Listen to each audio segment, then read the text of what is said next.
Our minds are really an incredible gift from God. They are wonderful, they are creative, they are powerful.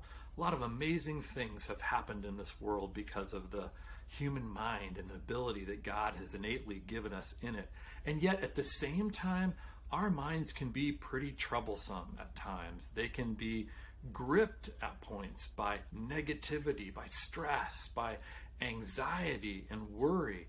They can also be pretty terrible at points. We can think some pretty awful thoughts along the way of this life. So as great as they are, our minds can really drag us down at points.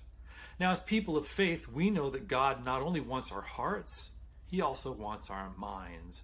And He certainly doesn't want our minds to be filled with these troubling and negative things. In fact, in 2 Corinthians 16, it says that as people of faith, we have been given the ability to have the mind of Christ. And what that means is that by faith, we can take on the mindset of Jesus more and more. So one question might be, well, how does that happen? And Romans 12:2 gives us a kind of a window into this. It says this, it says, do not be conformed to the patterns of this world, but be transformed by the renewing of your minds. And so here Paul is describing how God can transform us and can renew our minds when we seek to break out of the patterns of this world, and in particular the negative thought patterns and attitudes of this world, and really to begin to embrace the mind of Christ.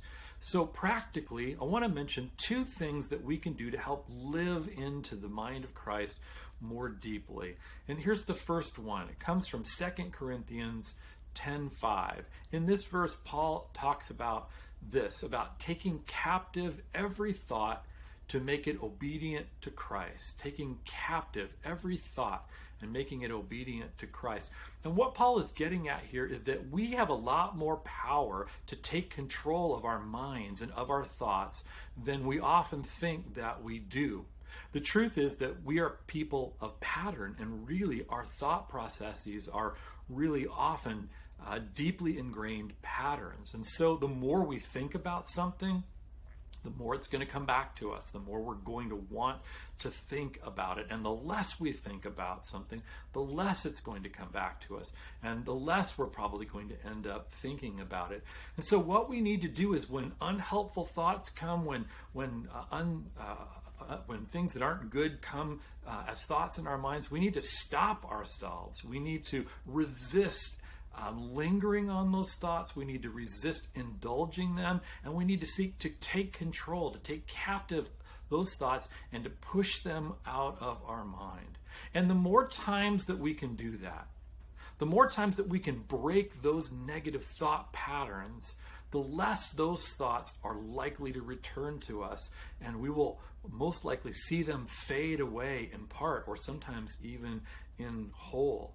And one of the helpful things that we can do is decide ahead of time on a replacement thought. Just say to ourselves, when a negative thought comes, not only am I going to push it away, but I'm going to move my mind to thinking about this thing. And it should be something that's exciting or compelling to us to help us just pull our minds out of that negative place and into a more positive space. So that's thing number one, taking captive, taking control of the thoughts of our mind. The second thing comes from Philippians 4:8. And here Paul says these really beautiful words. He says, finally, brothers and sisters, whatever is true, whatever is noble, whatever is right, whatever is pure, whatever is lovely, whatever is admirable, if anything is excellent or praiseworthy, think about such things. And so Paul's advice here, number two, is something very simple, and it's to be people who seek to focus on the positive. Sadly, I know a lot of people in this world whose focus is mostly on the negative, on what is broken and wrong, on what is bad and not working. And it's not at all that we should ignore those things, not at all. We need to address those things. But at the same time, we also need to trust those things to God and seek to be people who focus on the positive. That's what Scripture tells us to do.